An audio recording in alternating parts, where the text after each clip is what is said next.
Hola, hoy vamos a ver los compuestos ternarios. Un compuesto ternario es un compuesto formado por tres elementos y para ello vamos a empezar con los hidróxidos.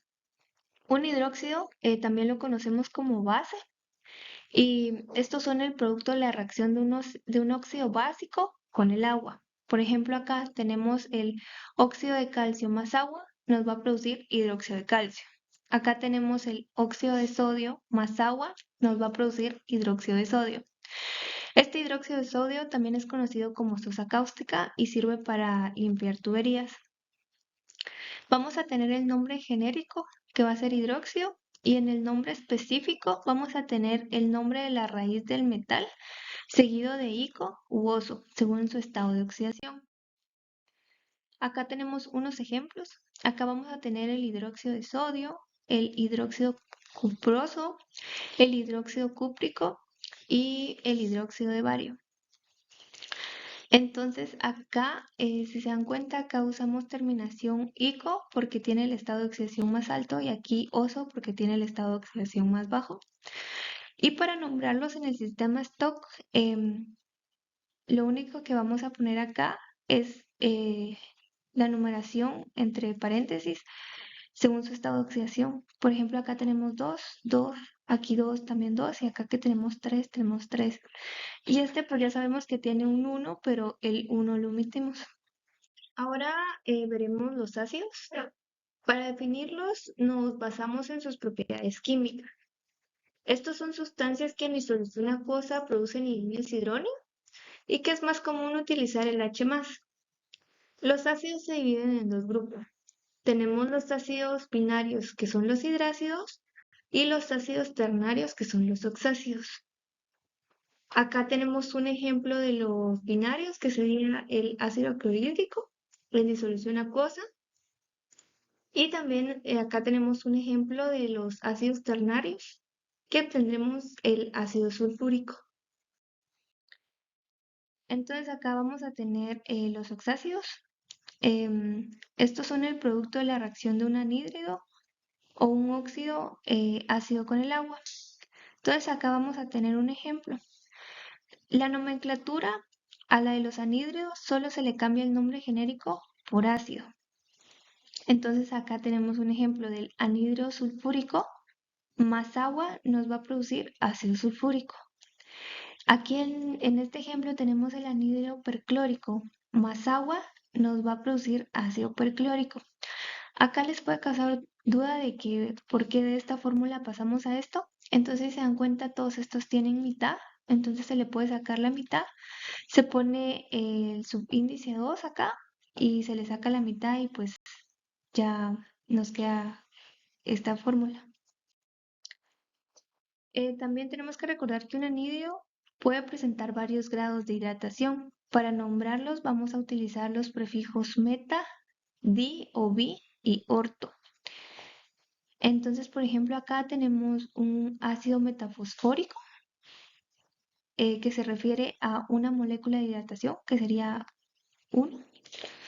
Acá tenemos dos moléculas de agua, por lo tanto sería ácido difosfórico o también podría ser ácido bifosfórico. Y para orto tenemos tres moléculas de agua, que sería el ácido ortofosfórico. ¿Cómo escribir la fórmula de los oxácidos? En el ejemplo 1 vamos a ver el ácido perbrómico. ¿Cuál es el anhídrido de origen? Bueno, vamos a tener que es Br2 o 7. Entonces lo siguiente va a ser hidratarlo. Entonces tenemos nuestro compuesto más agua nos va a producir esta fórmula. Como si se dan cuenta también le podemos sacar mitad a todo, entonces le sacamos mitad. Entonces la fórmula nos va a quedar como HBr o 4. Entonces acá les va a quedar un ejercicio de cuál es la fórmula del ácido sulfuroso. Entonces esta sería la respuesta.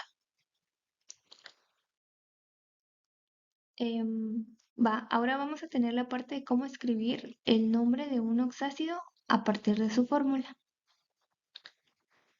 Entonces tenemos ejemplo el H2SO4. A este le vamos a quitar una molécula de agua Entonces tendríamos esto menos agua nos va a dar esto. El anhidrio de origen es SO3. Este es el anhidrio sulfúrico, entonces el nombre sería ácido sulfúrico. Si se dan cuenta, en esta parte solo estamos repasando que ya les expliqué anteriormente cómo surge esto.